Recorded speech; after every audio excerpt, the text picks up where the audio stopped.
Sarah Mitchell never imagined that after nearly 20 years fixing tractors for other people, she would be escorted out of the workshop with nothing more than a cardboard box and a final paycheck.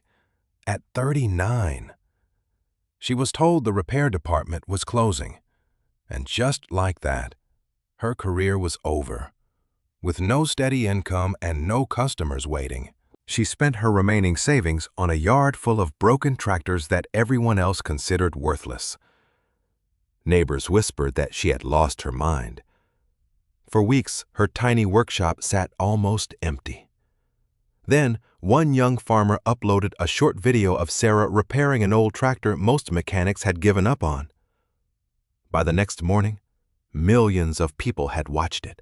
Her phone wouldn't stop ringing, and the woman no one wanted to hire suddenly had more work than she could handle. But the real story isn't about going viral. It's about how losing everything became the only reason she finally built a life that truly belonged to her. Before we begin, let us know where you're watching from, and if stories of resilience and second chances inspire you, don't forget to like, subscribe, and join us for this remarkable journey. Sarah Mitchell had always believed that if you worked hard, showed up on time, and treated every machine like it belonged to your own family, there would always be a place for you.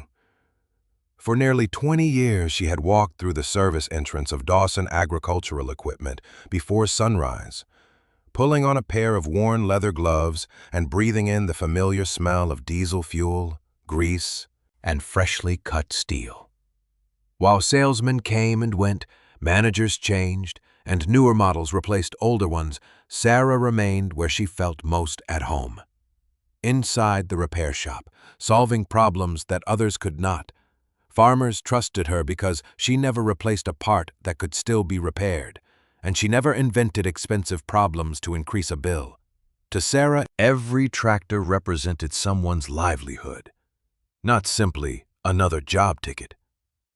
At 39 years old, she expected to spend many more years beneath raised engine hoods, covered in oil by the end of each day and satisfied by honest work. That expectation disappeared on a quiet Tuesday morning in early spring. Instead of beginning the day beside the repair bays, every mechanic was called into the break room. The dealership owner stood beside the regional operations manager, both wearing expressions that answered the question before anyone spoke. Business, they explained, had changed. New corporate policies favored replacing machinery rather than repairing older equipment. The repair department would be permanently closed. Some positions in sales or inventory might become available later, but the mechanics were being laid off immediately. The room remained silent. Sarah looked around at the familiar faces she had worked beside for years. No one argued. No one shouted. They'd simply absorbed the news that decades of experience suddenly carried very little value. When the meeting ended, each employee received a final envelope containing severance paperwork and their last paycheck. Sarah packed her toolbox carefully, placing every wrench, socket, gauge, and screwdriver exactly where it belonged. She paused for a moment beside the empty repair bay where she had rebuilt countless engines. The concrete floor bore old stains that no amount of cleaning had ever removed. She rested one hand against the workbench before quietly switching off the overhead light. Then she carried her toolbox to her pickup truck and drove away without looking back. The first week at home felt strangely empty. Every morning she woke before dawn out of habit, only to remember there was nowhere she needed to be. She searched online job listings, called equipment dealers in neighboring counties, and submitted applications to repair shops wherever she found an opening. Most never replied. A few thanked her for her experience before explaining they were reducing staff rather than hiring. Others wanted younger technicians trained only on computerized diagnostic systems. Sarah possessed those skills as well, but her greatest strength had always been understanding machines beyond what a computer screen could report. That kind of experience suddenly seemed old-fashioned. One evening, she sat at the kitchen table across from her mother, Grace Mitchell, who quietly poured tea into two worn mugs. Grace listened patiently as Sarah described another day without progress. "Maybe I waited too long," Sarah admitted. "Maybe I should have learned something different years ago." Grace smiled gently. "You learned how to solve problems. That never becomes useless." Sarah managed a tired smile but remained unconvinced. Bills continued arriving whether she had work or not. Rent, insurance, utilities, groceries, fuel. Every envelope reminded her that savings disappeared much faster than they were earned. She began selling small items she no longer needed, hoping to stretch her money while searching for another job. One Saturday, she drove past a rural equipment auction on her way home. Rows of aging tractors sat across a muddy field, many rusted, dented, or missing parts. Most buyers walked past them toward newer equipment. Sarah slowed almost instinctively. She stepped from her truck and wandered through the rows, running her fingers across faded paint and weathered steel. To everyone else, they looked finished. To her, they looked abandoned before their time. She crouched beside one old utility tractor, examining its frame, transmission housing, and engine block. Years of experience allowed her to ignore the rust covering the sheet metal and instead notice what truly mattered. She could almost imagine each repair in the proper order. Nearby, another tractor had a seized steering column but intact hydraulics. A third appeared incomplete, yet surprisingly solid beneath the surface. By the end of the auction, she had purchased several broken tractors for little more than scrap value. Driving home with the first one on a rented trailer, Sarah felt something she had not experienced since losing her job purpose. She had no customers and no guarantees, but she understood these machines. The following week, she found an aging workshop available for rent at the edge of town.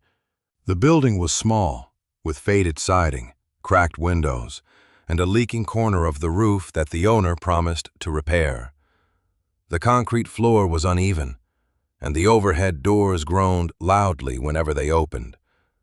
Still, the electrical wiring worked, the lift could be repaired, and there was enough space for several tractors. Sarah signed the lease using a significant portion of her remaining savings. Friends questioned the decision politely. A few neighbors were less careful. They wondered why someone without customers would spend money renting a repair shop filled with broken tractors. Others assumed she would eventually sell the machines for scrap and look for work somewhere else. Sarah heard the whispers but kept working. She unloaded each tractor, organized her tools, cleaned decades of dust from the workshop, and arranged every wrench exactly as she had in the dealership. On the front window, she hung a simple handmade sign: Sarah Mitchell Tractor Repair. Honest repairs, fair prices. For several days, no one came. The parking area remained empty except for her own pickup and the rusted tractors waiting silently outside. Each morning, she unlocked the shop anyway, swept the floor, inspected another machine, and made careful lists of needed parts. Late one afternoon, as sunlight filtered through the dusty windows, she climbed onto the oldest tractor she had purchased. Its faded green paint peeled away beneath her fingertips, and rust covered nearly every exposed surface. At first glance, it looked like the worst investment she had made, but as she removed the engine cover and began examining the components beneath, something immediately caught her attention. Despite years of neglect outside, the internal engine parts showed careful maintenance. The oil passages were unusually clean. Critical bolts had been tightened properly. Someone had cared for this tractor for a very long time before it had been abandoned. Sarah leaned closer, surprised by what she was seeing, and realized this forgotten machine might not be as broken as everyone, including herself, had believed. The following morning, Sarah unlocked the workshop before sunrise, switched on the fluorescent lights, and stood quietly beside the old green tractor that had surprised her the evening before. In the stillness of the empty building, she walked around the machine once more, studying every angle before reaching for a notebook. Years of experience had taught her never to assume a repair simply because a tractor looked neglected. Appearance could be deceiving. She began documenting everything she saw. The body panels were heavily rusted. Several hydraulic hoses had cracked with age. One rear tire would need replacement before the tractor could safely leave the property. Mice had built nests beneath the seat, and faded wiring showed signs of chewing. Yet the engine itself told a different story. The oil was old but not contaminated. The filters had once been changed regularly. Fasteners showed careful maintenance rather than rushed repairs. Whoever had owned the tractor before it was abandoned had taken pride in keeping the heart of the machine healthy. Sarah smiled for the first time in days. She had not purchased scrap. She had purchased possibility. She rolled up her sleeves and began dismantling the tractor methodically. Every removed bolt was placed into labeled containers. Electrical connections were photographed before disassembly. She cleaned components as she worked, revealing surfaces hidden beneath years of grease and dust. It reminded her why she had chosen this profession so many years ago. Repairing machinery was like listening to a conversation. Every worn bearing, every damaged seal, every unusual scratch explained what the machine had endured. By late afternoon, the engine rested partially disassembled across her workbench. The problem became clearer with every inspection. Moisture had entered through a damaged intake after the tractor had been parked outside for years. Several components required replacement, but nothing suggested catastrophic failure. The repairs would require patience more than expensive parts. That realization mattered. Patience was something Sarah still possessed in abundance. Money was another matter entirely. Before leaving the workshop that evening, she reviewed her growing list of needed supplies. Bearings, hoses, filters, belts, fluids, electrical connectors, a rebuilt starter, replacement wiring, fresh paint for corrosion protection, and one rear tire. She calculated the cost twice before quietly setting down her pencil. Even buying only what was absolutely necessary would consume another significant portion of her remaining savings. She locked the shop and drove home in thoughtful silence. Grace was already preparing dinner when Sarah arrived. They ate together at the small kitchen table that had hosted so many conversations over the years.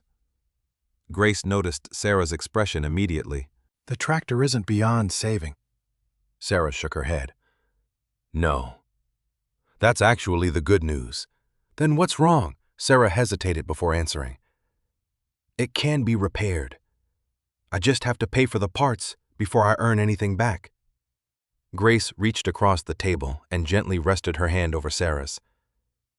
"You've spent 20 years helping farmers keep working. Trust your hands. They've never failed you before." Sarah looked down at her calloused fingers. They carried scars from years of rebuilding engines, replacing transmissions, and solving mechanical failures. For the first time since losing her job, she realized those hands still represented everything she truly owned. The next morning, she drove to several suppliers, searching for affordable replacement parts. Instead of ordering everything new, she carefully compared rebuilt components, inspected quality, and selected only what met her standards. She refused to install inferior parts simply because they were cheaper. If her name appeared on the workshop sign, every repair would reflect her reputation.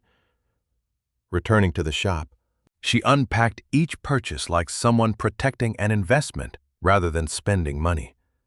Every dollar mattered. Over the following week, the old tractor slowly began changing. Rusted hardware disappeared. Cleaned engine components found their way back into place. Wiring harnesses were rebuilt section by section instead of completely replaced whenever possible. Sarah polished electrical terminals until they shined, adjusted valve clearances with careful precision, flushed contaminated fluids from every system, and rebuilt the fuel delivery components one piece at a time. The workshop remained quiet except for the sound of hand tools and classic country music playing softly from an old radio balanced on a shelf. No customers walked through the door. No telephone calls interrupted her concentration, yet each evening she could point to visible progress. One afternoon, an older pickup truck stopped outside. A gray-haired man climbed out slowly before looking through the open workshop door. Sarah recognized him immediately. Mike Dawson had spent nearly 40 years repairing farm equipment before retiring several years earlier. Although they shared the same last name, they were not related. He had been one of the mechanics who taught her countless practical lessons early in her career. "Mind if I come in?" he asked. Sarah smiled warmly. "You never have to ask." Mike slowly walked around the tractor, studying the work without speaking. He finally nodded. "Looks like you're treating it properly." "Trying to." He crouched beside the engine, inspecting several freshly installed components. "Most people would have replaced half this engine by now." Sarah shrugged. "It doesn't need half the parts people would try to sell." Mike laughed quietly. "That's why farmers trusted you." They spent the next hour discussing repair techniques, difficult engine problems they had solved over the years, and changes within the equipment industry. Before leaving, Mike paused near the doorway. "Business slow?" Sarah answered honestly, "No business yet." Mike nodded without pity. "That'll change. Around here, people don't hand over expensive machinery to someone they don't know.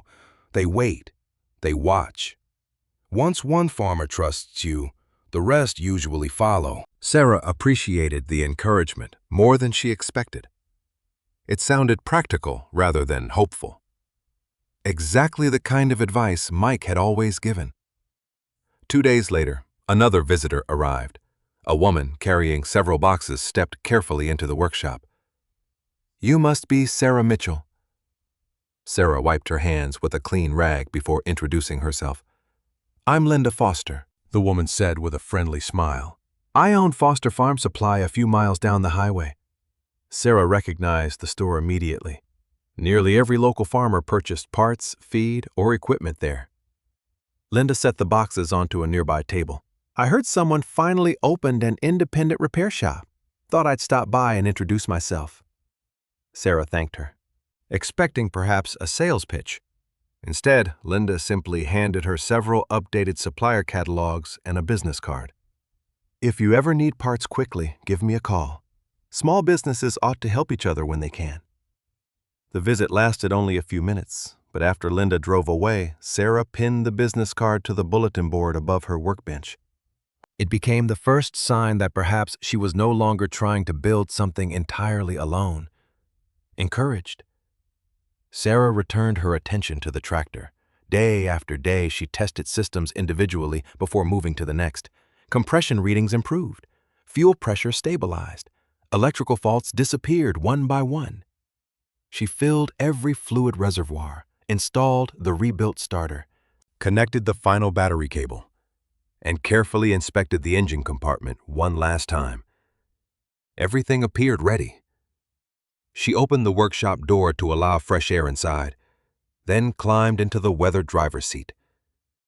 For a brief moment, she simply rested her hands on the steering wheel. She turned the ignition halfway, allowing the fuel system to prime. Then she took a slow breath and twisted the key the rest of the way. The starter engaged immediately. The engine turned twice, and with a deep rumble that echoed through the workshop, the old tractor came to life as though it had only been parked yesterday.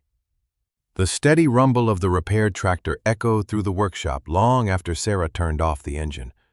She remained seated behind the wheel for a few extra moments, listening as the cooling metal clicked softly beneath the hood.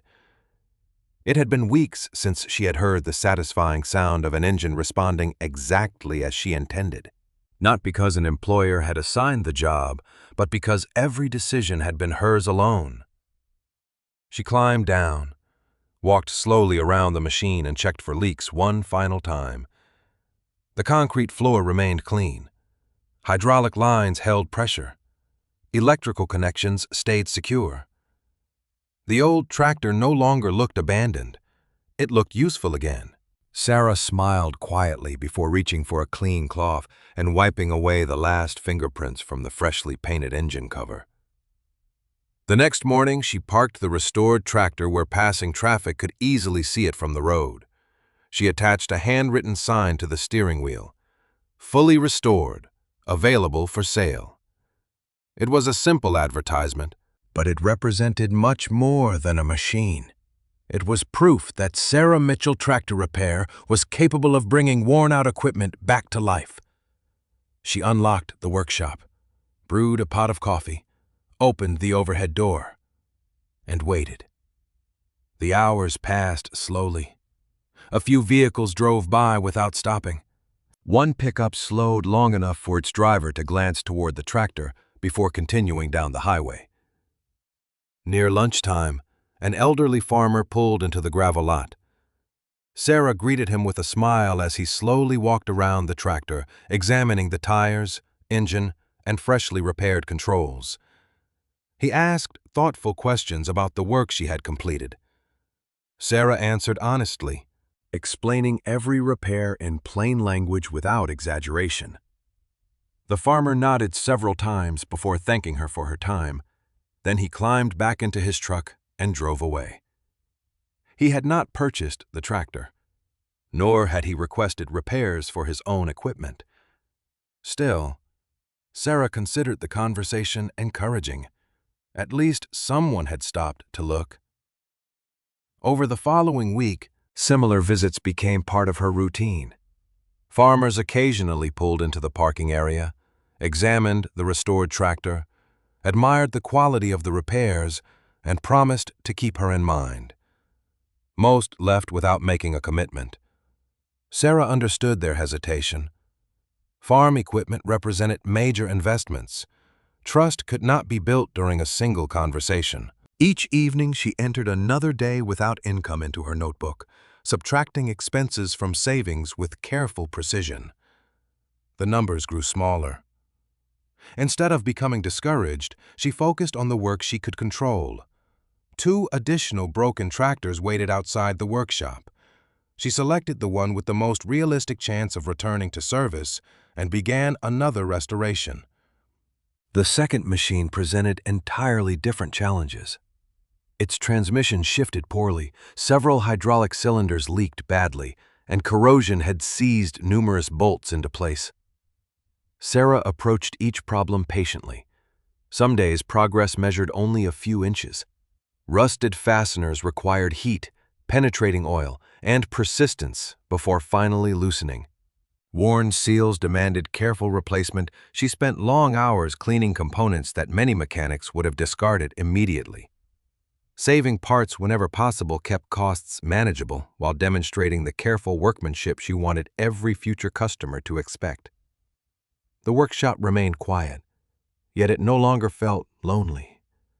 Every repaired component added another layer of confidence. Every completed task reminded Sarah that her abilities had never disappeared simply because one company had closed its repair department. Late one afternoon, Grace stopped by, carrying a basket covered with a kitchen towel. "I thought you might forget lunch again," she said warmly. Sarah laughed, realizing she had indeed skipped the meal while trying to finish rebuilding a hydraulic valve assembly. The 2 women sat outside on folding chairs beside the workshop, sharing homemade sandwiches while watching clouds drift across the open farmland. Grace looked toward the restored tractor parked near the road. "It looks proud sitting there." Sarah smiled. "It certainly runs better than it looks. Someone will notice." Sarah hesitated. "I hope so. Sometimes I wonder whether I made the right decision." Grace considered her words before answering. "You're measuring success too quickly. A tree doesn't grow because someone stands beside it every hour waiting for it to become taller." Sarah nodded quietly. Her mother's calm perspective rarely solved practical problems. but it often made carrying them easier.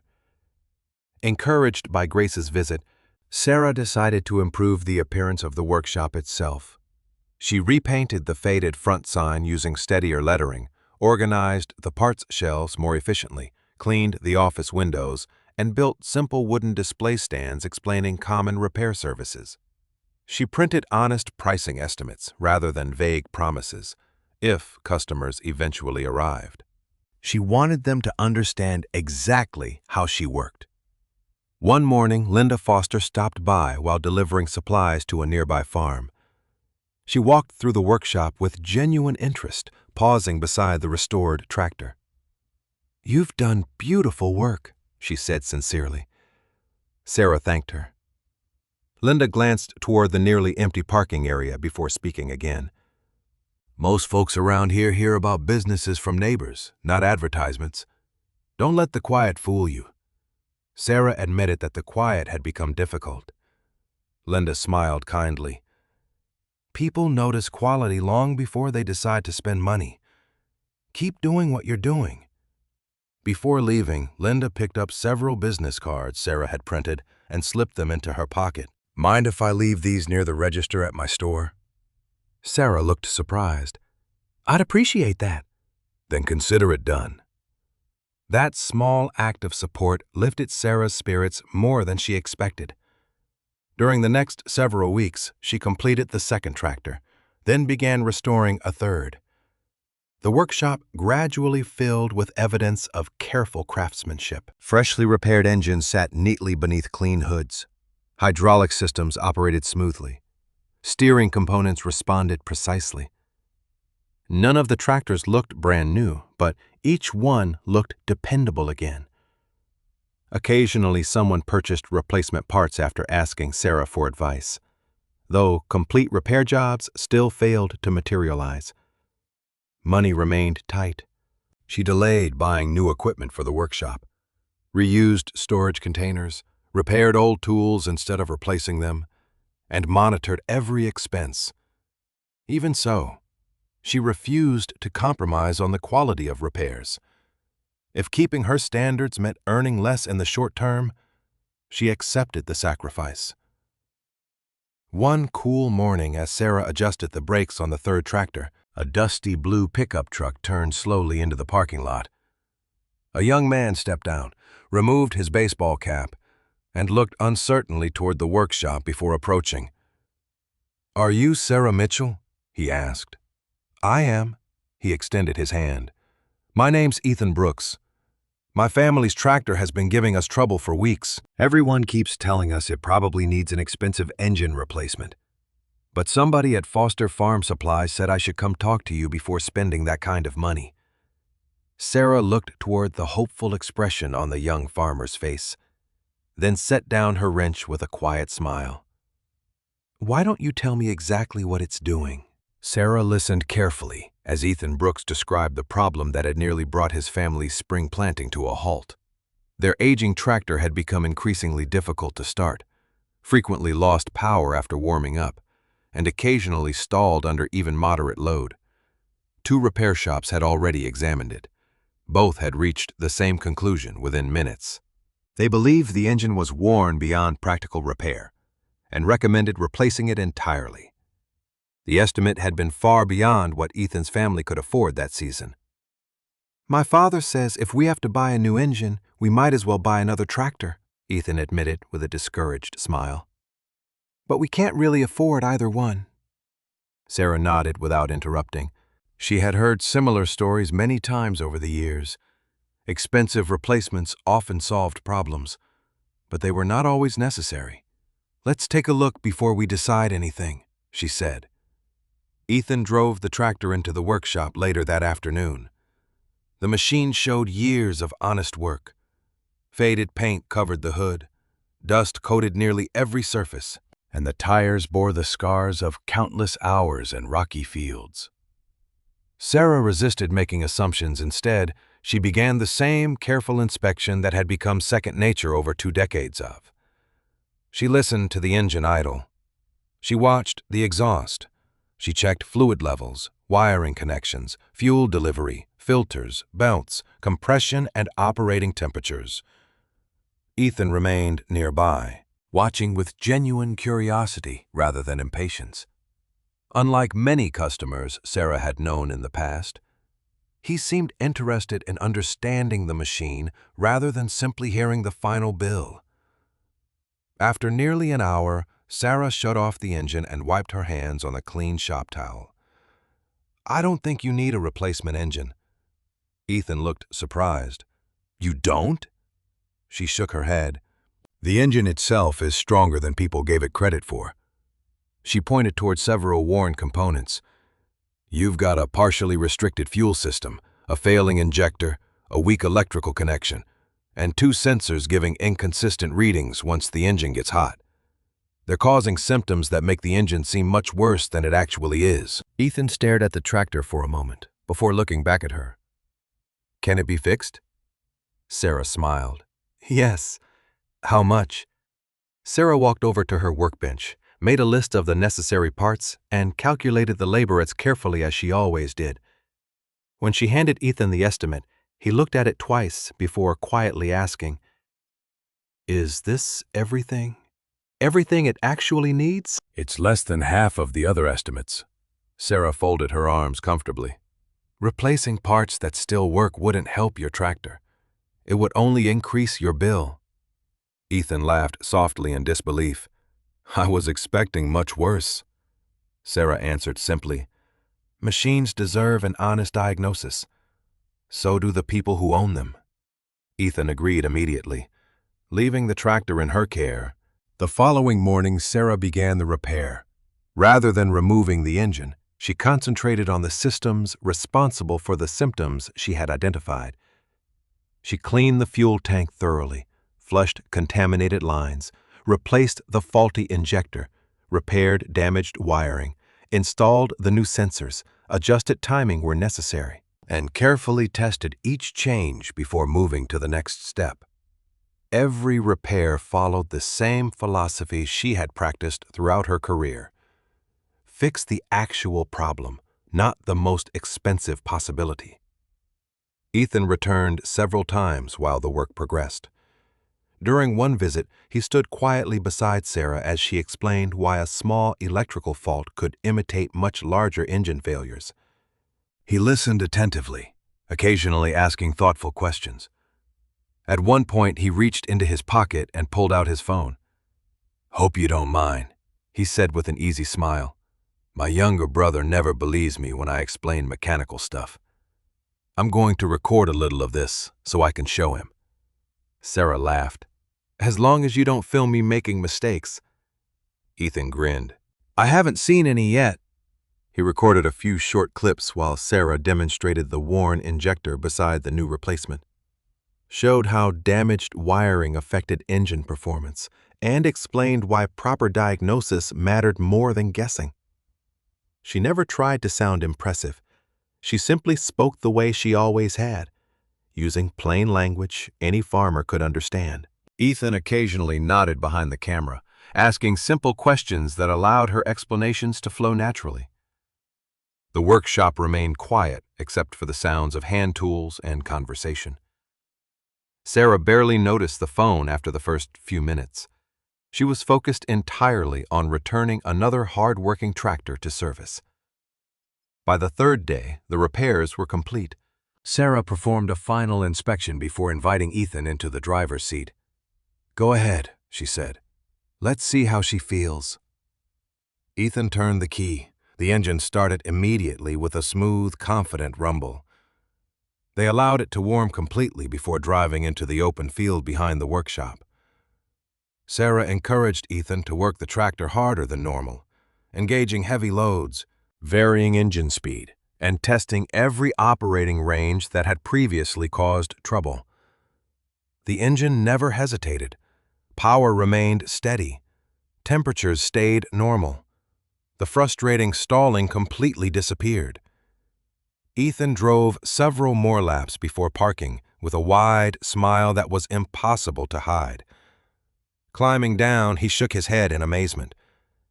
"It hasn't run this well in years," Sarah smiled quietly. "Take it home. Use it for a few days. If anything doesn't feel right, bring it back." Ethan looked surprised. "You don't want payment first? I want you to know it's fixed." He nodded with genuine appreciation. "Thank you." Later that afternoon, Ethan returned, settled the invoice without hesitation, and thanked Sarah once again before preparing to leave. As he climbed into his pickup, he paused. "By the way," he said, holding up his phone, "I put together those little videos I recorded while you were working, mostly so my family could see what you actually repaired." Sarah smiled politely. "Hope they find them useful." Ethan laughed. "Maybe a few other people will too." With a friendly wave, he drove away, never imagining that the simple repair video he had just uploaded would soon travel far beyond the quiet farming community where Sarah Mitchell was still waiting for her next customer. For several days after Ethan drove his family's tractor home, life at Sarah Mitchell Tractor Repair settled back into the quiet rhythm she had come to know. Every morning she unlocked the workshop before sunrise, swept the concrete floor, organized her tools, and reviewed the list of repairs she hoped would someday fill the empty workbench. Ethan's tractor had been her first true customer job, and although the payment helped cover several overdue bills, it was far from enough to remove the constant pressure she felt each time she opened another envelope from the mailbox. Rent for the workshop was due again. Utility costs had climbed with the changing weather. Replacement parts for the restored tractors still needed to be purchased. Carefully, one order at a time, Sarah sat at her small office desk one evening, calculator in hand, studying columns of numbers that never seemed to leave much room for error. She had enough money to continue for another month if she remained careful. After that, she preferred not to guess. The uncertainty weighed on her, yet every morning she returned to work with the same determination. If success depended on showing up every day, she refused to miss a single one. The restored tractors parked outside remained her best advertisements. Occasionally, passing farmers slowed to examine them before continuing down the road. A few stepped inside to ask technical questions about older equipment or inquire about replacement parts. Sarah answered every question patiently, whether or not it resulted in business. She believed that every honest conversation mattered. Even if someone left without spending $1, they left knowing they had been treated with respect. During the second week after Ethan's repair, a middle-aged farmer arrived carrying a worn hydraulic pump from an aging loader tractor. He admitted he had nearly thrown it away after another shop suggested replacing the entire assembly. Sarah placed the pump on her bench, disassembled it piece by piece, and discovered that only 2 seals and 1 damaged bearing required replacement. She explained the findings before quoting the repair cost. The farmer looked relieved. "I figured this would cost me 10 times that." Sarah smiled. "There's no reason to replace what still works." 2 days later, he returned to collect the repaired pump. Before leaving, he shook her hand firmly. "I'll tell a few neighbors about you." Sarah appreciated the promise, though she had already learned not to expect immediate results. Word of mouth traveled slowly across farming communities. Trust often took seasons rather than days. Linda Foster stopped by one afternoon carrying several boxes of filters that Sarah had ordered through the farm supply store as they unloaded the shipment together. Linda glanced toward the quiet parking area. "Still waiting?" she asked gently. Sarah nodded. "A few small jobs, nothing steady yet." Linda leaned against the tailgate of her truck. "Do you know how many people have picked up your business cards from my counter?" Sarah looked curious. "No. More than you probably think." Sarah smiled politely.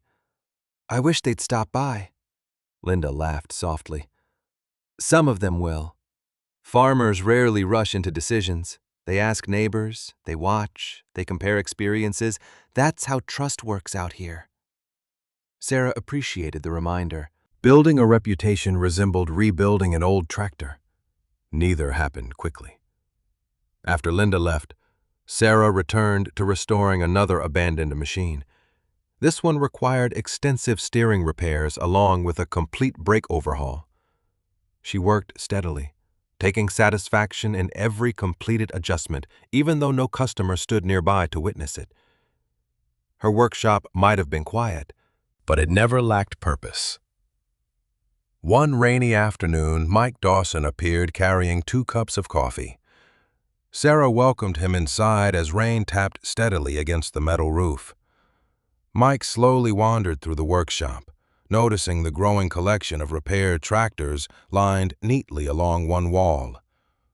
"You're keeping busy," he observed. Sarah nodded.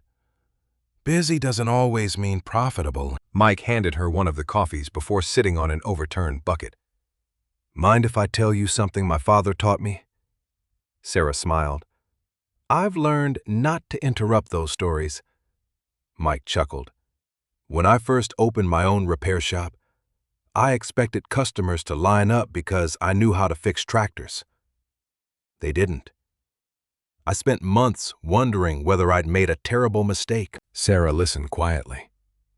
"Then one old farmer told me something I've never forgotten. He said, 'People don't bring you their machines because you can repair them. They bring them because they believe you'll care about them as much as they do.'" Sarah looked around her workshop. Every repaired tractor represented exactly that philosophy.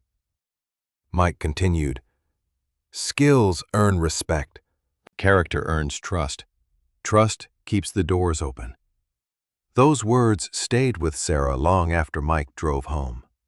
They reminded her why she refused to recommend unnecessary repairs or rush through jobs simply to increase income. She wanted customers to return because they believed in her honesty, not because she offered the cheapest price. Ethan visited briefly a few days later to let Sarah know his family's tractor was still running perfectly. He described finishing several demanding days in the fields without a single mechanical problem. Sarah felt genuine satisfaction hearing the news. Nothing pleased her more than knowing a repair continued performing exactly as intended. Before leaving, Ethan thanked her again and mentioned that his father still talked about how much money she had saved them by repairing only what was necessary. Sarah smiled. "That's good to hear." Neither of them mentioned the short repair video Ethan had posted online several days earlier. As far as Sarah knew, it had simply become another memory shared among family and friends.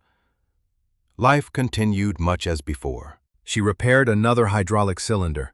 She sold one of the restored tractors to a neighboring farm at a fair price. She carefully invested part of the proceeds into additional tools she had postponed purchasing for months. The workshop slowly became more organized and better equipped, though still modest by every practical measure. Every improvement came from earned income rather than borrowed money. Grace visited one evening after closing, bringing a homemade pie she insisted Sarah take home. While they locked the workshop together, Grace noticed her daughter studying the quiet road stretching past the building. "You're wondering when things will finally change," she said gently. Sarah nodded. "Sometimes," Grace smiled warmly. "Perhaps they're already changing in ways you can't see yet."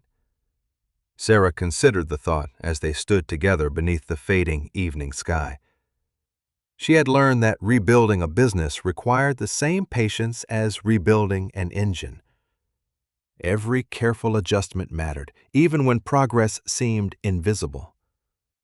The next morning began like every other. Sarah unlocked the workshop, switched on the lights, and started preparing another tractor for repair. Around mid-morning, her phone, resting on the corner of the workbench, suddenly began vibrating. She glanced at the screen and saw Ethan's name. Smiling, she answered casually. Before she could say hello, his excited voice burst through the speaker. "Sarah, you need to look at the video right now." "I don't know what's happening, but overnight it's getting shared everywhere." Sarah frowned as she balanced the phone between her shoulder and ear, still holding a wrench in one hand. "Slow down," she said with a small laugh. What video? The one I posted from your workshop, Ethan replied, barely able to contain his excitement. It started getting comments last night. This morning it's everywhere. People keep sharing it. Sarah leaned against the workbench, confused.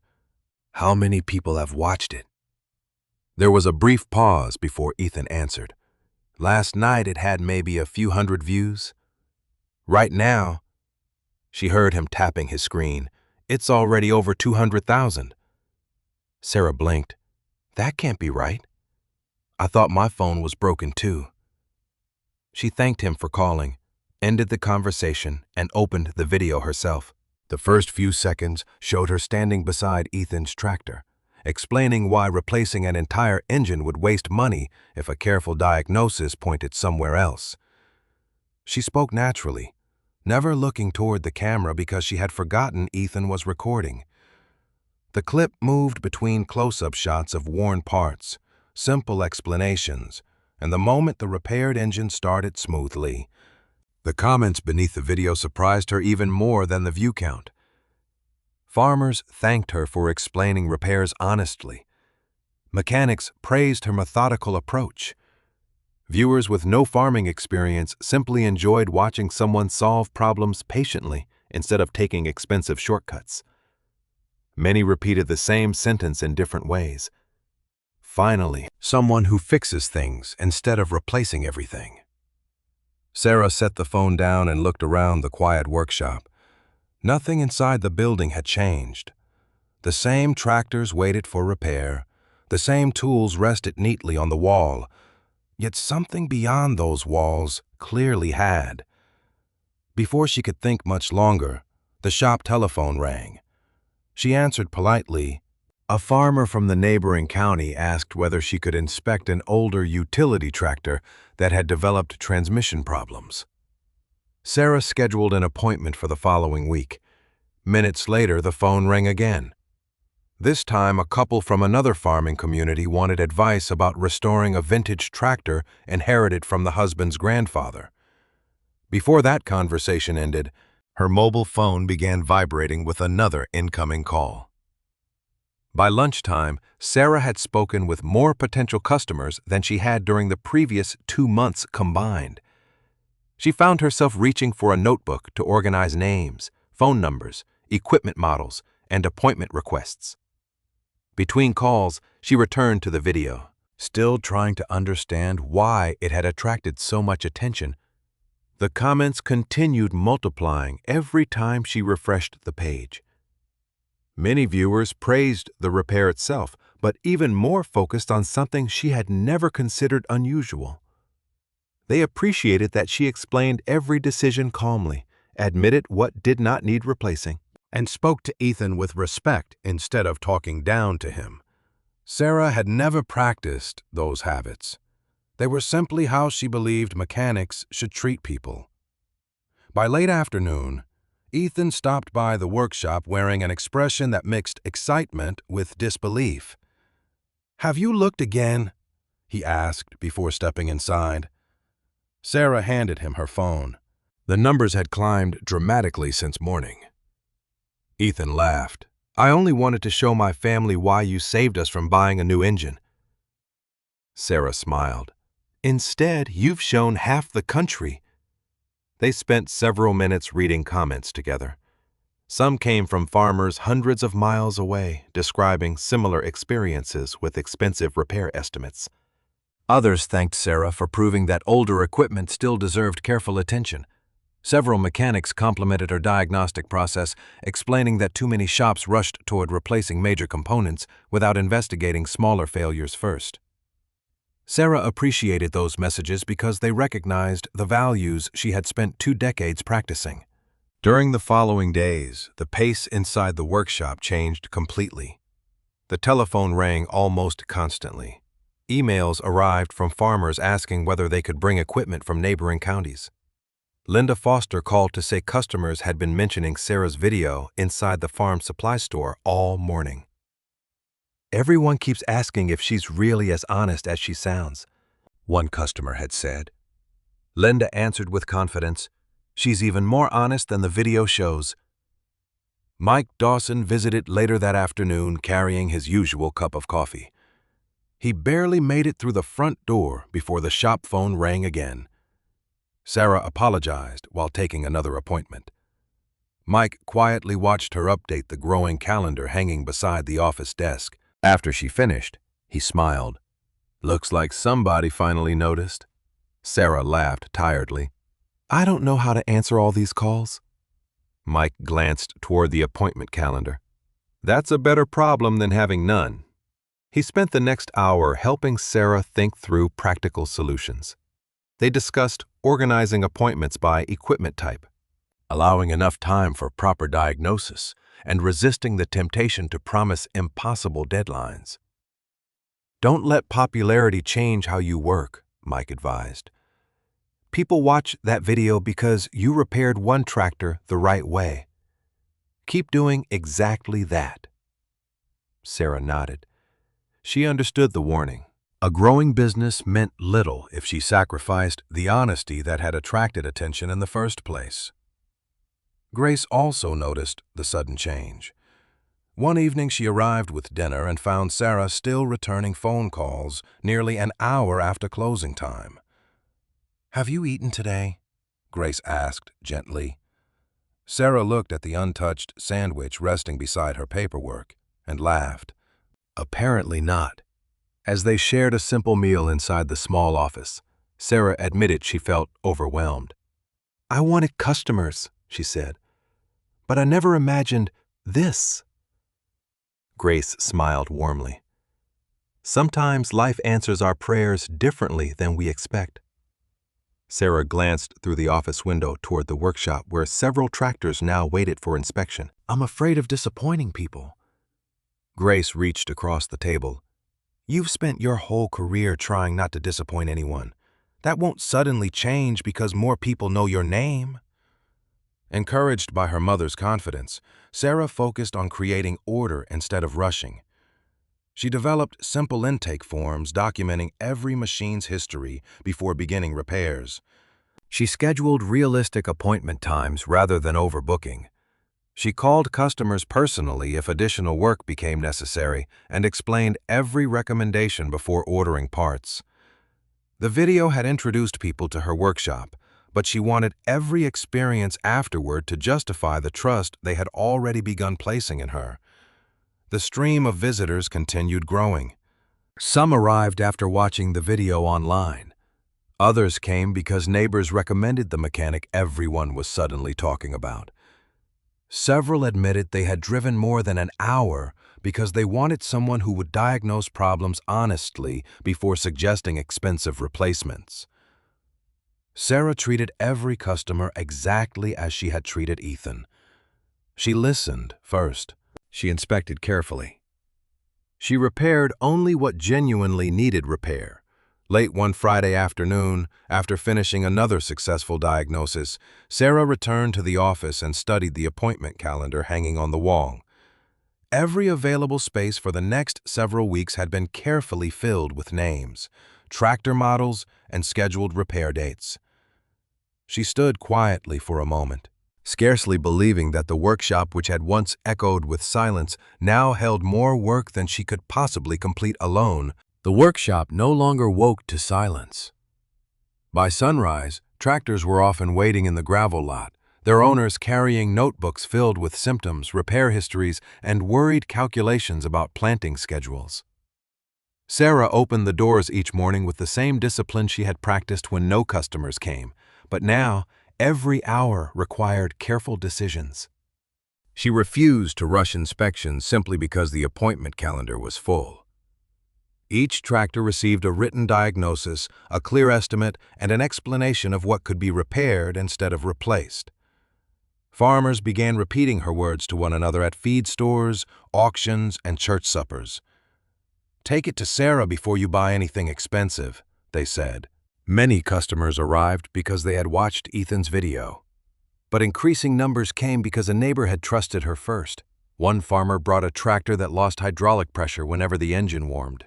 Another arrived with an old diesel that smoked heavily under load. A third had been told his transmission needed complete replacement.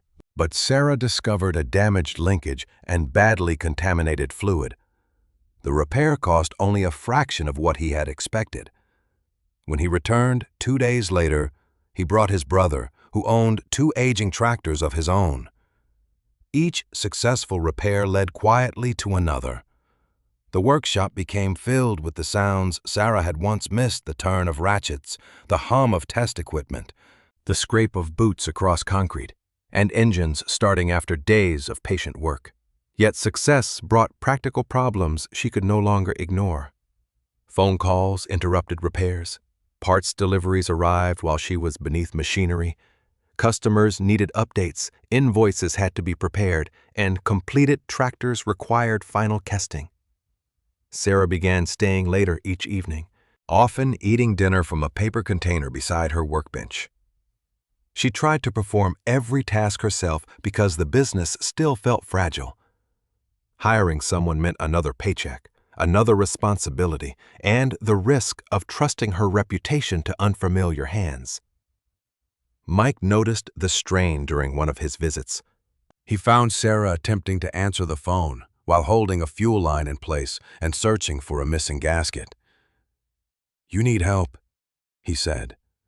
Sarah ended the call and shook her head. "I need 3 more hours in every day." "You need help," Mike repeated. Sarah looked across the crowded workshop. "I can't hire another experienced mechanic yet." "Then don't," he replied. "Hire someone willing to learn." Sarah resisted the idea until a young man named Noah Grant visited the shop asking whether she needed anyone to sweep floors, organize parts, or perform basic maintenance. He was 20 years old and had completed 1 semester of a technical program before leaving when tuition became difficult to manage. He admitted that his practical experience was limited, but he spoke honestly and did not pretend to know more than he did. Sarah asked him to identify several common tools and explain how he would safely raise a tractor for inspection. His answers were cautious rather than impressive, which she respected. "I can teach skill," she told him. "I can't teach honesty.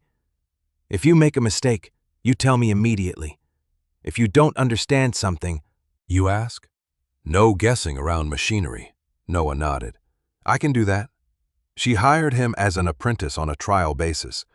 During his first week, Noah cleaned work areas, labeled parts, changed fluids, and observed Sarah's diagnostic process. She never handed him responsibility simply to save time. Every task began with an explanation and ended with inspection.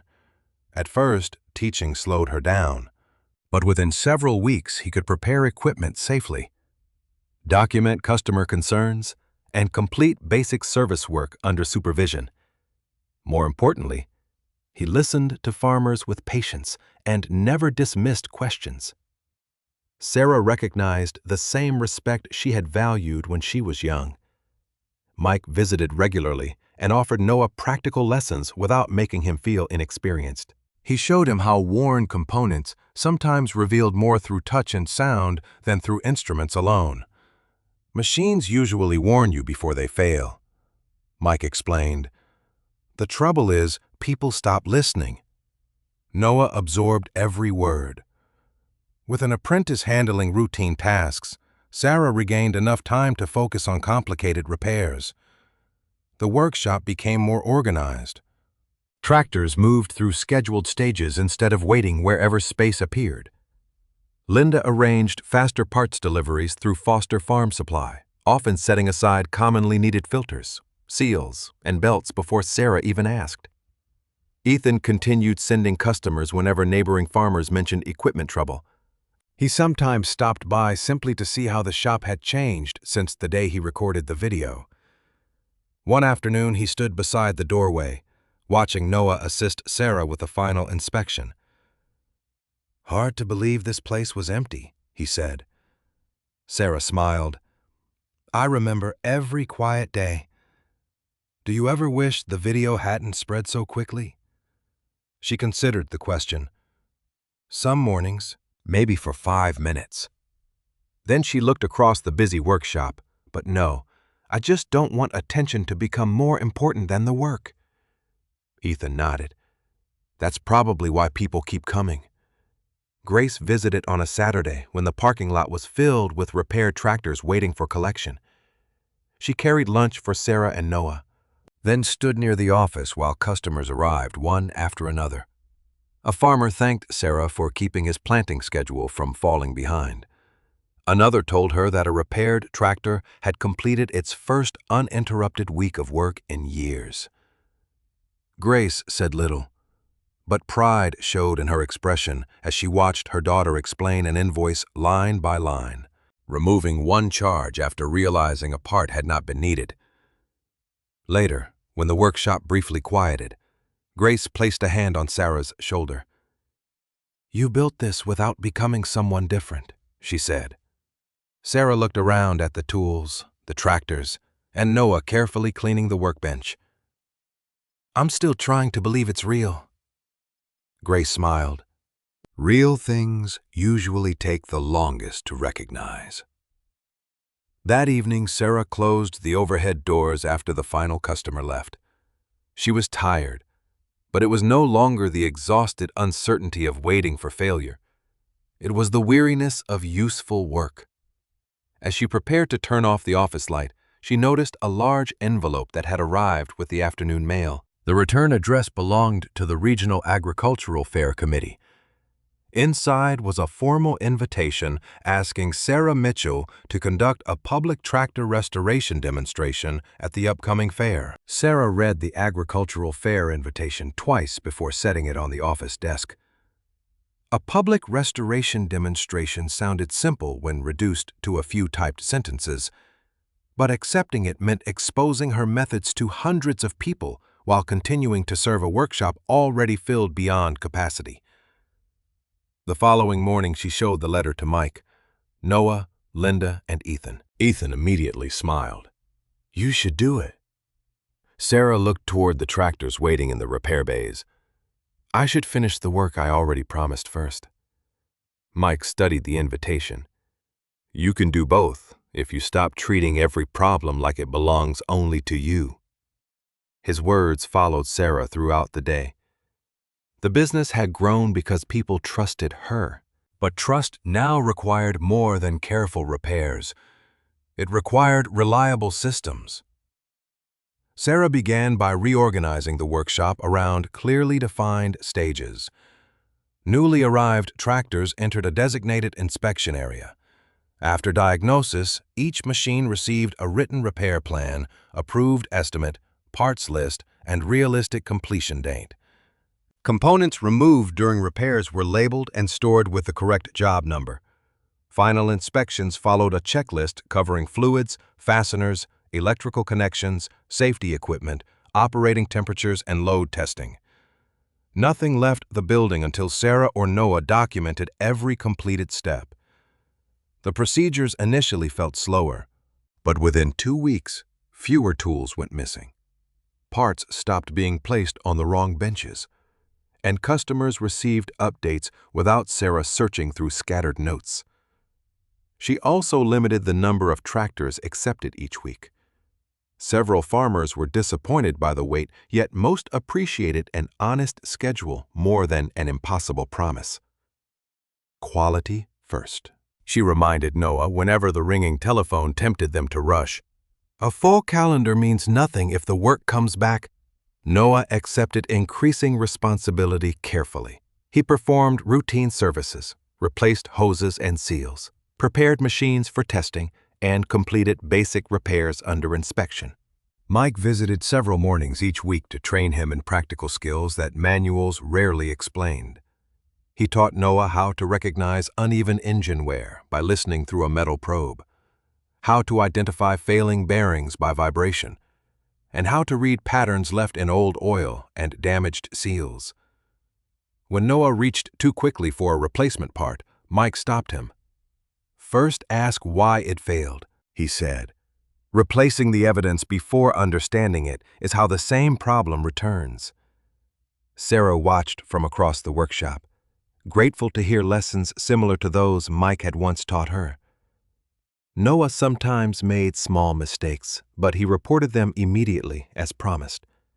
When he installed a seal backward during a hydraulic repair, he told Sarah before the system was tested. She showed him how to correct it, then made him explain why pressure would have forced the seal to fail. She did not embarrass him or hide the error. Honest learning, she believed, mattered more than appearing perfect.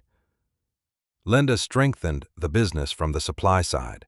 She created a regular delivery schedule for filters, belts, seals, electrical connectors, and common hydraulic fittings. Instead of Sarah driving to several suppliers whenever a job stalled, Linda combined orders and delivered them directly to the workshop. She also warned Sarah when certain parts were becoming difficult to obtain, allowing them to order early rather than leave tractors waiting unfinished. "You repair machines?" Linda said while unloading another shipment. "Let me worry about keeping the shelves from becoming empty." The arrangement saved hours each week and helped Sarah avoid unnecessary inventory expenses. With the workshop functioning more smoothly, Sarah finally accepted the fair invitation. She selected an aging tractor from her own collection for the demonstration, one with visible wear and a manageable set of problems that could be explained safely before an audience. The machine had poor fuel delivery, weak charging output, leaking hydraulic connections, and badly adjusted brakes. It did not require dramatic rebuilding. That made it perfect. Sarah wanted people to see that successful repairs often came from patient diagnosis rather than spectacular replacement. Ethan offered to help prepare simple signs describing each stage. Linda arranged the necessary parts. Mike volunteered to assist Noah with tools and safety barriers. Grace listened to the plans with quiet pride, but noticed Sarah's uneasiness. "You've repaired harder tractors," she said, "not with strangers watching every move." Grace smiled. "They won't be watching for a performance. They'll be watching because they believe you know something worth sharing." In the days before the fair, Sarah practiced explaining technical details without allowing the demonstration to become a lecture. She showed Noah how to present worn parts beside usable ones and how to explain why appearance alone could be misleading. They prepared trays so every tool and component remained organized. Sarah refused suggestions to create a dramatic artificial failure for entertainment. The tractor would be shown exactly as it was, with honest problems and honest solutions. Meanwhile, regular business continued. Customers arrived, repairs progressed, and completed machines returned to farms. Sarah delegated carefully but still inspected every final job. The growing workload no longer felt chaotic. It felt structured, supported, and sustainable. On the morning of the agricultural fair, they loaded the tractor, tools, signs, and parts before dawn. Grace brought coffee and sandwiches. Ethan secured the demonstration boards in the truck. Mike checked the trailer connections twice, while Noah reviewed the equipment list with nervous concentration. Sarah locked the workshop and looked briefly at the handmade sign in the front window. Only months earlier, she had waited beneath it for a single customer. Now she was traveling to explain her work publicly. The fairgrounds were already busy when they arrived. Livestock trailers moved between barns, vendors arranged displays, and families crossed the paths carrying breakfast and folding chairs. Fair workers directed Sarah's group toward a demonstration area beside the agricultural equipment pavilion. The space included a raised platform, safety rails, several rows of benches, and enough room around the tractor for visitors to observe from a distance. Sarah expected perhaps 30 or 40 people, mostly local farmers curious about the woman from Ethan's video. She and Noah positioned the tractor while Mike arranged the tools. Linda placed parts on the labeled display trays. Ethan tested the microphone and adjusted the signs. As the scheduled time approached, Sarah focused on the familiar details of the machine to calm herself. She checked the fuel lines, laid out the diagnostic steps, and reminded Noah that they would work exactly as they did in the shop. Then Ethan stepped beside her and quietly said, "Sarah, you should look up." She turned toward the benches. Every seat had been filled.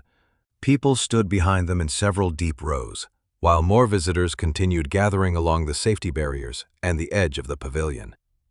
Farmers, families, students, mechanics, and children crowded together, waiting in expectant silence. Sarah stared at the unexpectedly large audience and tightened her hand around the first wrench. The sight of the crowded demonstration area caught Sarah completely by surprise, but only for a moment. She took one slow breath, stepped toward the old tractor, and placed a hand on its weathered hood. The familiar feel of worn steel grounded her. No matter how many people were watching, this was still just another machine waiting to tell its story. She smiled at the audience before speaking into the microphone. "Thank you for coming. I'm not here to show you shortcuts or miracles. I'm here to show you how careful diagnosis can often save a tractor, and sometimes save a family from spending money they don't need to spend." The crowd grew quiet. Farmers moved closer, while children settled onto the front benches. Sarah began exactly as she did inside her workshop. She walked slowly around the tractor, pointing out obvious signs of wear without jumping to conclusions. She explained why appearance alone rarely revealed the true condition of machinery. A faded hood might hide a healthy engine, while shiny paint could conceal serious mechanical problems. Noah handed her tools as she demonstrated each inspection step, while Mike quietly monitored safety around the platform. Ethan watched from the side, smiling as he recognized the same calm explanations that had appeared in the video months earlier. Sarah invited the audience to observe before making assumptions. She checked fuel delivery, electrical connections, hydraulic pressure, brake adjustments, and charging output, one system at a time. Rather than speaking in complicated technical language, she described each component in terms every farmer could understand. She held up worn parts beside serviceable ones, explaining why one required replacement while another simply needed cleaning or adjustment. Questions soon began coming from the audience. One farmer asked how often fuel systems should be inspected. Another wanted to know why electrical faults sometimes resembled engine failures. A young student wondered how Sarah had learned to diagnose problems so patiently. She answered every question with the same respect, never making anyone feel embarrassed for asking. "Machines reward patience," she said. "If you rush to replace parts before understanding the problem, you're often paying for guesses instead of repairs." Her words were met with quiet nods throughout the crowd. As the demonstration continued, she repaired the faulty fuel delivery components, corrected the charging problem, replaced leaking hydraulic seals, and carefully adjusted the braking system. Every completed step built naturally upon the previous one. Nothing felt dramatic because nothing was exaggerated. By the time Sarah invited Noah to start the tractor, the audience had already watched the reasoning behind every decision. The engine started immediately, settling into a smooth idle. Sarah demonstrated the repaired hydraulics, tested the brakes, and allowed the audience to hear the difference for themselves. Applause spread across the pavilion not because an old tractor had been repaired, but because people had witnessed honest craftsmanship explained without pretense. After the demonstration officially ended, the crowd remained. Farmers approached to thank Sarah personally. Several older mechanics complimented her careful methods. Parents introduced children who dreamed of working with machinery someday. Sarah spent the next 2 hours answering questions, examining photographs of equipment people carried on their phones, and encouraging younger visitors to learn diagnosis before relying entirely on electronic scanners. Noah watched quietly, realizing that people admired Sarah not simply because she repaired tractors well, but because she shared knowledge freely. The fair organizers later thanked her for presenting one of the most popular educational demonstrations of the event. Local newspapers published photographs of the crowded pavilion the following day. More importantly, farmers who had attended began recommending Sarah's workshop with even greater confidence. During the weeks that followed, many new customers arrived saying the same thing. "We saw you at the fair," others added. "You explained things honestly." Sarah noticed that conversations inside the workshop had changed. Customers now arrived expecting partnership rather than confrontation. They wanted explanations, not sales pitches. She welcomed that change. Her reputation continued growing, but she guarded it carefully. Every tractor still received the same written diagnosis. Every estimate remained clear. Every completed repair was tested before leaving the workshop. Success had increased the number of customers, not her standards. One afternoon, a middle-aged farmer returned with the tractor Sarah had repaired several months earlier. Seeing the familiar machine, she wondered whether another problem had developed. Instead, the farmer climbed down, smiling broadly. "Thought you might like to know," he said. "This old tractor just finished the best harvest season we've had in years without a single breakdown." Sarah smiled warmly. "That's good news." He looked around the busy workshop before continuing. "When it kept running day after day, 3 of my neighbors asked who fixed it. They're all coming here now." Similar conversations became common. One dairy farmer explained that dependable repairs had prevented costly delays during hay season. Another thanked Sarah for rebuilding an older tractor instead of convincing him to replace it. Ethan's family stopped by after finishing planting, proud that their tractor continued working flawlessly. Each story reminded Sarah that her business was measured not only by invoices, but by fields planted on time, harvests completed, and families spared unnecessary expense. One quiet evening after the final customer had left, Sarah sorted through the day's mail in the small office. Among the routine bills and supplier statements were 2 professionally prepared envelopes. The first came from a regional equipment company, inviting her to become lead service manager for a network of dealerships. The salary exceeded anything she had earned before. The second offered to purchase Sarah Mitchell Tractor Repair outright, allowing her to remain as a consultant while a larger company expanded the business under its own ownership. Sarah read both letters carefully before placing them side by side on her desk. The offers recognized everything she had worked to build. Yet as she looked through the office window toward the workshop, she saw Noah carefully cleaning tools, Mike checking a completed repair one final time, and the handmade sign still hanging in the front window exactly as it had the day she opened. She folded both letters, placed them back into their envelopes, and mailed polite responses the following morning, thanking each company for its confidence while respectfully declining both offers. She had spent too many years building someone else's business to surrender the one she had created herself. A few days later, as Sarah finished locking the workshop after another full day, her landlord, Mr. Collins, arrived carrying a small wooden box. He had owned the aging building for decades and had quietly watched its transformation from an empty repair shop into one of the busiest workshops in the region. "I think these belong to you now," he said. Sarah opened the box and found the original heavy brass key that had unlocked the workshop long before she first rented it. Mr. Collins smiled. "You've brought this old place back to life better than I ever imagined. Consider this key a reminder that some buildings don't just need tenants. They need people willing to believe in them."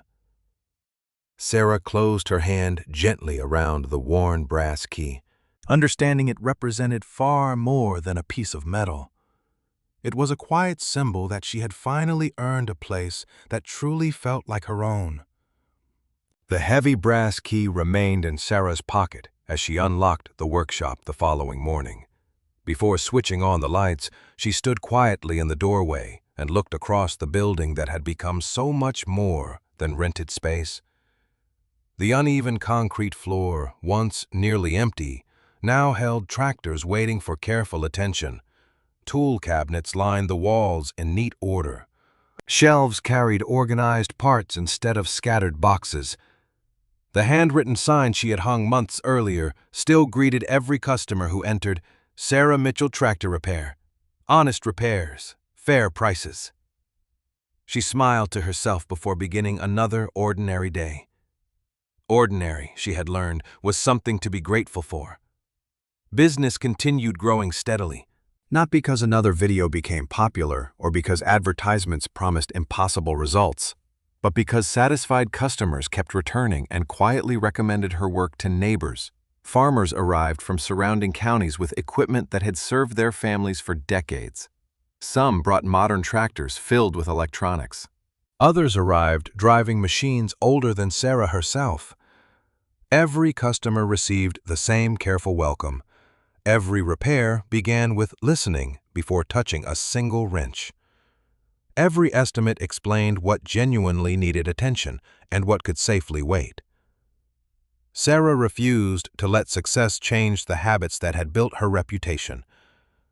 Noah had grown into a capable mechanic under her guidance.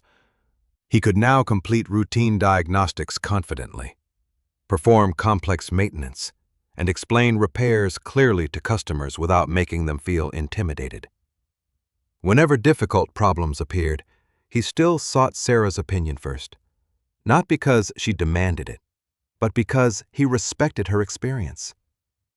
Mike continued visiting several mornings each week, officially retired but never far from the workshop. Sometimes he helped solve unusually stubborn mechanical problems. Other days he simply drank coffee while watching Noah develop into the kind of mechanic who cared more about doing the job correctly than finishing it quickly. Sarah often caught herself smiling during those quiet moments. Years earlier, Mike had patiently taught her many of the same lessons. Now those lessons were being passed forward naturally. Linda Foster remained one of the workshop's strongest partners. Deliveries arrived on dependable schedules, allowing repairs to move smoothly without long delays waiting for parts. She often stopped long enough to ask about customers she had referred or to share stories she heard at the farm supply store. "People don't just talk about your repairs anymore," she said one afternoon while unloading filters and belts. "They talk about how you treat them." Sarah considered that carefully. She knew machines could always be repaired again if necessary. Trust was far more difficult to rebuild once damaged. Grace continued visiting regularly, usually carrying homemade lunches she insisted everyone share. She never interrupted the work, choosing instead to sit quietly in the office or outside beneath the shade tree until Sarah found a free moment. One afternoon, after watching customers collect 3 repaired tractors, Grace smiled warmly. "Do you remember sitting at my kitchen table, wondering whether anyone would ever walk through your workshop door?" Sarah laughed softly. "I remember wondering if I could even keep paying the rent." Grace reached into her purse and unfolded an old newspaper clipping announcing the closure of the dealership repair department months earlier. She had kept it without telling Sarah. Beside it, she placed another clipping showing a photograph from the agricultural fair demonstration, where Sarah stood beside the restored tractor answering questions from a crowd. "I saved both," Grace said gently. "One reminds me where you started. The other reminds me how far you've come." Sarah looked at the 2 articles for a long moment before carefully folding them together. They belonged side by side. Without the first, the second would never have existed. As the seasons changed, Sarah finally reached a decision she had quietly considered for months. She met with Mr. Collins inside the small office one evening after closing. The elderly landlord smiled before she even spoke. "You're here to ask about buying the building?" Sarah laughed. "Was it that obvious?" "Only because you've already started treating it like it's yours." The conversation that followed was simple and respectful. Mr. Collins offered fair terms, explaining that he would rather see the workshop remain in the hands of someone who valued it than sell it to an investor looking only at numbers. Several weeks later, after paperwork was completed, and the final signatures were placed on the documents. Sarah stood outside, holding the official deed. The workshop no longer represented rent due at the end of each month. It had become a permanent home for the business she had built with patience, honesty, and determination. The first thing she did after returning inside was place the heavy brass key beside the framed property documents in the office. Neither object represented wealth to her. They represented belonging. The business continued expanding carefully, but Sarah refused to sacrifice quality for speed. Instead of opening additional locations or accepting offers from larger companies, she invested in better equipment, improved safety, and additional training. Noah eventually began mentoring new apprentices in the same patient manner Sarah had once mentored him. The first lesson every apprentice heard remained remarkably simple. Never diagnose with your wallet. Diagnose with your eyes, your ears, and your integrity. Sarah repeated those words so often, they eventually became part of the workshop's identity. Farmers noticed, young mechanics remembered, customers trusted them. One autumn afternoon, Ethan drove into the familiar gravel lot with the same tractor that had unknowingly changed Sarah's life. It was dusty from another successful harvest, but running as smoothly as ever. He climbed down, smiling. "Thought you might like to see it." Sarah walked slowly around the tractor, placing a hand on the hood just as she had the day she repaired it. "Still running beautifully," Ethan nodded proudly. "Hasn't missed a day." They stood quietly for a moment before Ethan spoke again. "Funny, isn't it?" Sarah looked at him curiously. "What is it?" "I recorded that video because I wanted my family to understand why you fixed our tractor instead of replacing the engine." He laughed softly. "I never imagined it would change your whole life." Sarah smiled. "Neither did I." After Ethan drove away, Sarah returned to work, finishing another repair before the last customers collected their equipment. As evening settled over the countryside, Noah locked the storage building. Mike finished his coffee, Linda waved goodbye from her delivery truck, and Grace reminded everyone not to skip dinner. One by one they left until the workshop became quiet once more. Sarah completed her final inspection, switched off the compressors, straightened a wrench left on the workbench, and walked slowly toward the front door. Before turning off the lights, she looked across the familiar building. Months earlier, she had stood in this same place wondering whether she had made the biggest mistake of her life after losing the only career she had ever known.